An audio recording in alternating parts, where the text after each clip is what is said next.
Colleagues, in recognition of Lesbian Visibility Week, it is my great honor to present a special commendation to Franco Stevens. Franco's a Maryland native, but moved to San Francisco when she was 18. And like lots of other young queers arriving in San Francisco in the late 80s and early 90s, she found her way to a Different Light bookstore on Castro Street looking for community. Now, specifically, she was looking to find lesbian-focused magazines, but at the time, there just wasn't much. She took a job at Different Light, a thing I didn't know until we started working on this commendation, and in 1990, Franco and a team of volunteers launched De Neuve. At the time, advertisers were not convinced that the lesbian market was viable, so Franco had to fund the magazine with her own savings and winnings from betting at the racetrack. Within 2 years, though, she'd been able to secure advertising from corporations like Budweiser and Warner Brothers. She built her subscriber base by partnering with Naiad Press, the largest feminist publisher in the world, and making TV appearances on CNN and Geraldo Rivera. In 1996, the magazine changed its name to Curve. Franco's journey is chronicled in the 2020 documentary Ahead of the Curve, co-directed by her wife, Jan Rainan. The film explores Franco's impact on lesbian media and the ongoing fight for inclusivity and representation in the LGBTQ community, and her journey to create the Curve Foundation. She officially launched the foundation in 2021 to empower lesbians, queer women, trans women, and non-binary people through intergenerational programming and community building. Franco has served on the boards of GLAAD and the San Francisco LGBT Center. She's received numerous awards and honors, including the GLBT Historical Society History Makers Award, and she's entered the Hall of Fame for the Association of LGBTQ+ Journalists. For the last few years, my office has been able to work with Franco and City Hall building management to light up this building for Lesbian Visibility Day.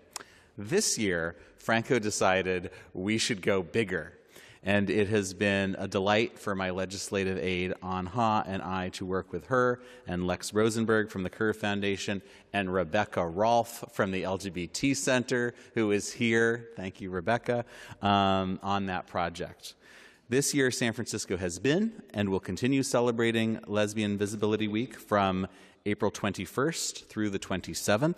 There are events across the city, including a flag raising and reception on the mayor's balcony this Thursday, to which I hope all of you will come.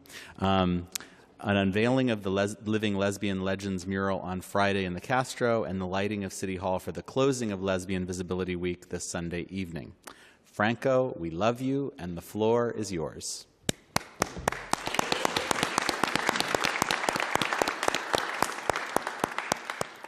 Thank you so much, and President, thank you for all the support you've shown to me and the community over the past however long. I just want to say that celebrating Lesbian Visibility Week is a privilege.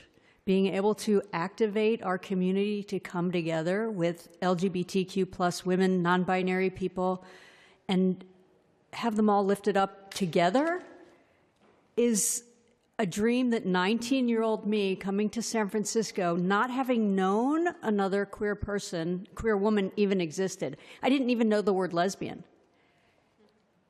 To coming full circle to be recognized with you here today is almost, it's surreal. And through Lesbian Visibility Week, I think we can unite the community in this time where it is dangerous to be a queer person.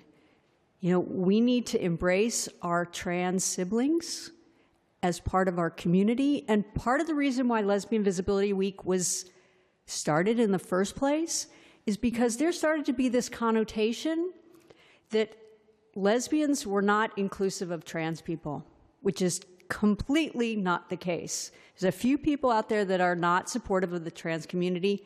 Curve stands very clear in its mission that we are inclusive of the trans community, of non-binary people, of everyone under the LGBTQ+ women's community. And it's because of our allies like you that we feel seen and supported. When I first started working at that bookstore, I just wanted to meet another lesbian, somebody who identified the same way as I did.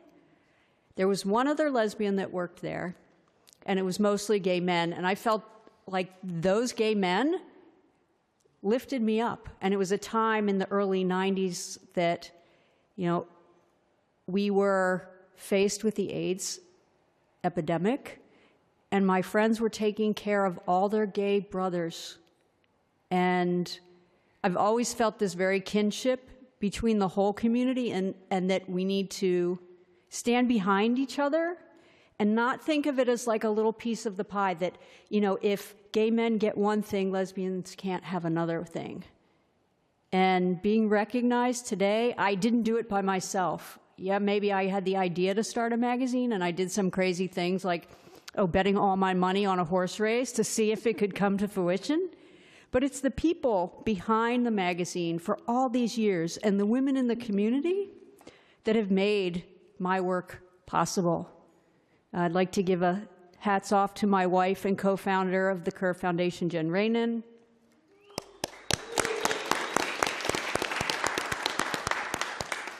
To Lex and Sharon, who've been along for a ride for a while, and of course, Rebecca, for your partnership in lesbian visibility and taking it to the next level. And to my community, you buoy me. You are the strength that I see and what propels me to do this work. I see you. I want to honor you. It's a privilege. Rafael, you're the bomb. I think you're the greatest. So thank you for making this possible. And on behalf of all the queer women in this city, let's go.